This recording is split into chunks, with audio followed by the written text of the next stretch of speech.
Karibu katika udondozi wa magazeti mkononi. Nina gazeti la Jambo Leo, Raia Mwema na gazeti la Uhuru, Majira pamoja na magazeti Habari Leo pamoja na gazeti la michezo la Champion.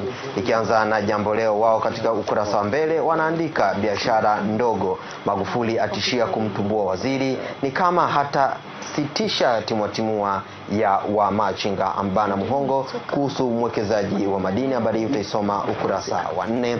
Profesa Lipumba azua kizaza Ukawa, habari hii inaanzia ukurasa wa kwanza lakini utaisoma mpaka ukurasa wa 5. CCM kuja na secretariat yenye wajumbe sura mpya, habari hiyo utaisoma ukurasa wa 5. Bilioni 130 kuboresha bandari da, habari hiyo utaisoma ukurasa wa 4 wa gazeti la Jambo Leo. Raia Mwema wao ukurasa wa mbele wanaandika mnada wadaiwa Sugu TRA waingiliwa, habari hii utaisoma ukurasa wa 5. Mwaka mmoja wizarani, Ndalichako waziri anayemudu kufuta makosa ya watangulizi wake, ndivyo wanavyoandika Raia Mwema ukurasa wa mbele. Habari hii utaisoma ukurasa wa kwanza lakini inaendelea mpaka ukurasa wa 2. Serikali sasa yaukia wenye maduka Mwanza, habari hii utaisoma ukurasa wa 6 wa gazeti la Raia Mwema.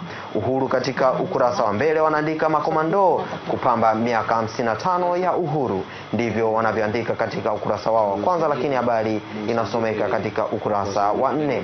Marufuku kusumbua machinga, sema Magufuli. Majaliwa alipua Ngorongoro, agiza kurudishwa faru aliyeuzwa kwa dili, habari inaanza ukurasa wa kwanza lakini inaendelea mpaka ukurasa wa 4. Dakika za mwisho za Profesa Mtulia, habari imeandikwa ukurasa wa 4 wa gazeti la Uhuru.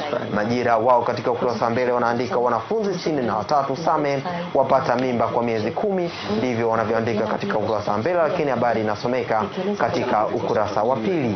Magufuli asema machinga waachwe msiwatoe, ataka washirikishwe maeneo wanayohamishiwa, amwagiza muhongo kumngoa mwekezaji kuacha wachimbaji shai, habari inasomeka ukurasa wa 4 wa gazeti la Majira. Lakini hapa kuna habari picha ambayo inamuonyesha Rais John Magufuli akiwa na makamu wa Rais Samia Suluhu Hassan baada ya kumaliza kikao kilichohusisha naibu waziri wa TAMISEMI Selemani Jafo na katibu mkuu wa TAMISEMI Musa Iyombe jana Ikulu Dar es Salaam. Habari Leo katika ukurasa wa mbele wao wanaandika shule za miula mitatu kufutiwa usajili, ndivyo inavyosomeka habari hiyo ambayo utaisoma katika ukurasa wa 8. Waziri mkuu afichua madudu Ngorongoro, machinga wajimwaga mitaani wakimsifu Rais Magufuli, habari utaisoma ukurasa wa 2. Dereva mbaloni kwa kusakata muziki akiendesha gari, habari utaisoma ukurasa wa 4 wa gazeti la Habari Leo.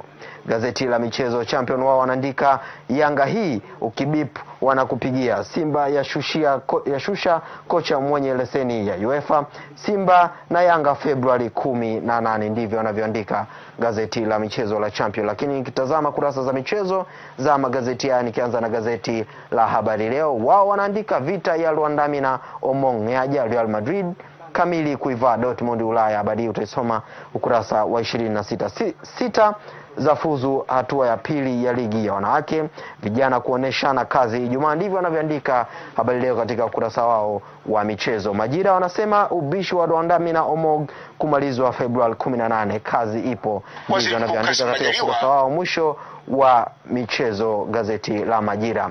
Uhuru katika michezo wao wanaandika Simba Yanga Februari 18, TFF yasubiri ripoti kifo cha mchezaji, Diamond apata baby boy, ndivyo wanavyoandika katika ukurasa wa mwisho wa gazeti la Uhuru. Raia Mwema michezo katika ukurasa wa mwisho wanaandika Ulaya kufuata nini, pesa ni popote, ndivyo wanavyoandika Raia Mwema. Jambo Leo katika ukurasa wao wa mwisho ambao ni ukurasa wa michezo na burudani, wao wanaandika Simba yarejeshwa taifa kimya kuumana na Yanga Februari 18, Chepkwens yapewa kombe bilioni 4.3 kuwaenzi wenzao, ndivyo wanavyoandika Jambo Leo. Na huo ndo mwisho wa udondozi wa magazeti kwa sehemu hii ya kwanza. Ni kurejeshe kwake Gabriel Zakaria.